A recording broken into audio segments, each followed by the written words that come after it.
Page 6, let's waltz. In case you're wondering, a waltz is typically in 3/4 time, 3 beats in a measure. If you look at this piece, sure enough, the time signature is 3/4 time. That doesn't mean everything in 3/4 time is a waltz, but waltzes are generally in 3/4 time. They'll have a 3 feel to them. 1, 2, 3, 1, 2, 3, 1, 2, 3. You got fast waltzes and slow waltzes and waltzes in between and other kinds of waltzes that aren't even intended to be danced to. They're just, Here, 1 flat, so it's either F major or D minor. F major, D minor. Oh, look at the end. The last couple measures, or the last measure, it's F major. So I guess it's an F major. Right hand first. Starting here with little finger and here. Don't forget the B flat. Dotted half note gets 3 counts. Remember, 3 counts, 3/4 notes. That's the first 2 lines. And then in the 3rd line, the left hand gets the melody and the right hand has these things. Now on these 2 notes, there's a lot of things about music people don't agree on. In fact, most things about music and music rules and musicology and people don't agree on. One person will tell you one thing as correct, another person will tell you exactly the opposite as correct. And how do you know? See, I've struggled with this for a long time. I'm coming to grips with it as well. Maybe that's part of the beauty of the whole thing, is there's so much variety. It gets back to the definition of what is a chord. A chord is multiple notes. Well, some people say a chord is 3 or more notes at a time. They call it 2 notes, something else, 2 notes. Other people say a chord is 2 or more notes at a time. So they would call these chords. I say, the definition that I use, I'm not an expert, but the definition that I used, that I was taught, was 2 or more notes at a time as a chord. So I call these chords. They're 2-note chords. You'll have to go your own way on that. I can't instruct you one way or the other as this is correct, because we don't agree on what is correct. So I'll call these in my videos 2 notes. I call them chords in case you're wondering. And then the last line, the right hand gets the melody again. Now, left hand at the start is just accompanying these, a B flat and a C. F C, it's kind of keeping the beat. Second line is the rhythm's a little trickier. Starting the 2nd measure, you got rest, 2, rest, rest, 2, rest, rest. That cool? If I count it, it's 1, 2, 3, 1, 2, 3, 1, 2, 3. And then the 3rd line, the left hand gets the melody.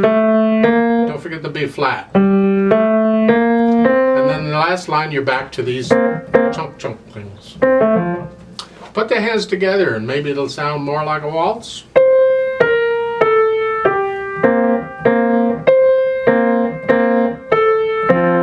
That's the first couple of lines, more or less. 3rd line. Hold that down as you're doing this. It doesn't sound real wonderful, but it is. Then the last line.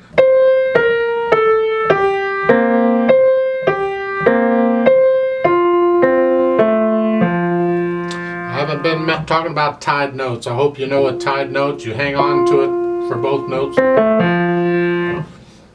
Then you can go back maybe and add some articulation. Well, there's no art. You got slurs, legato, connect them, but then staccato on the other hand. Just at the wrist, a nice light. And at the end of the 1st line, here, before you go to the 2nd line, lift up. It's the end of a phrase, so we want a little silence there. So right there, so we know one phrase ended and another started. So the last measure of the 1st line.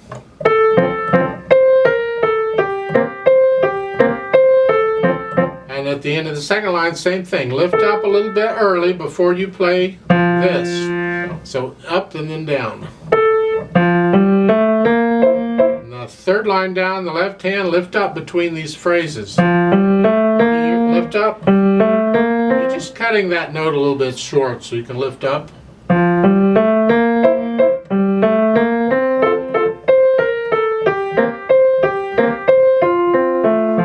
Get that work, I did that really fast. You're supposed to go really slow, but I don't want this video to last forever, so I went faster.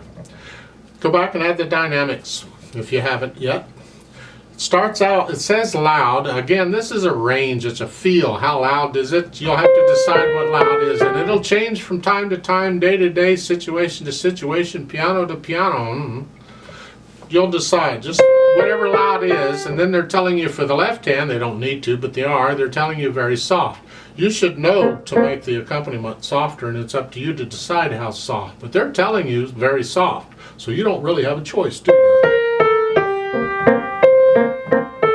I don't know that I agree with that, because I think very soft is too soft. I would like to hear it more like a soft or a mezzo soft, sort of soft. I would prefer a little more on that than very soft. That's too bad. Then you get down to the third line. Now the left hand and the right hand. But again, I don't agree with very soft. And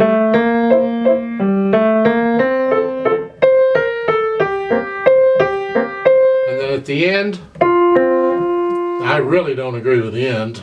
They have that decrescendo there. What? No. In the right hand, you can't do anything. You're just holding it down. The piano takes over, and it will decrescendo on its own in its own good time. You can't really control that. The left hand can decrescendo. Well, if you're already soft, there's nowhere to go. I mean, you're already...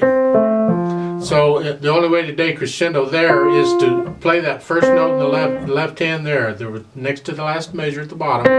You got to bring that back up. So you got room to get softer. So each note is a little softer. So you may have to play this more like medium loud, and then medium soft, and then soft, or medium soft, soft, very soft. You'll decide on that, but you're going to have to come up with that on the left hand there. Otherwise, you can't decrescendo. You're already there. Now, speed-wise, gracefully, that's not a speed, it's a mood, but a lot of times in music and the tempo marking, it's not a tempo, it's the mood of the piece. And that tells you how fast, if you're going to do this gracefully, 1, 2, 3, 1, 2, how graceful do you feel? Well, I need more coffee first, but that...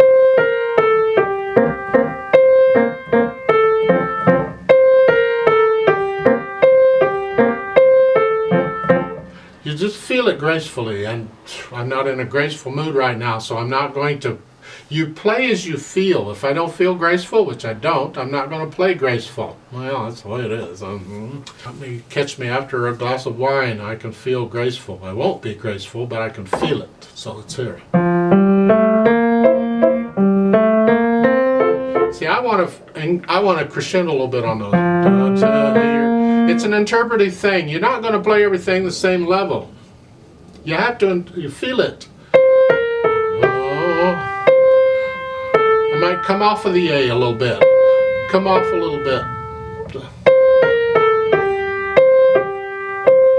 See, I decrescendoed in there because I felt it that way. I might not feel it that way every time I play it, but I felt it that way, and so that's how I play it. It's an interpretive thing. You've got to turn this into music. You've got to feel this up and down feeling after you get to know all the mechanical stuff. Get that done. So it needs to be automatic so you can focus on the music.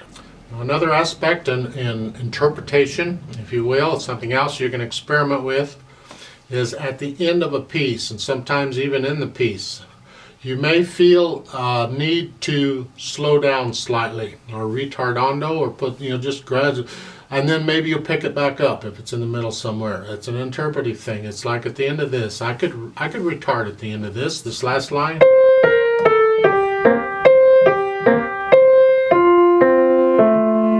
I could do that at the end. It's an interpretive thing. There's nothing in the music, so it's up to me.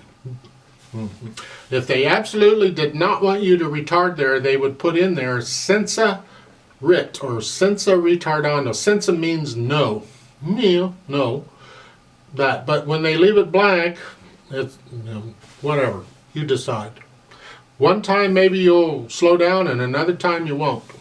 How do you feel? Now they give you metronome markings of what they think it could be, and it's a range, and it's their opinion. That's fine. You can do that on your own. I want to do a play with me just to not check the notes and the rhythms. I'm not going to do the dynamics, and we're going to go slow here. We're not performing it. We're just checking notes and rhythms. So put your hands where they go. I'll give us 3 counts, and we'll play this together. 1, ready, go.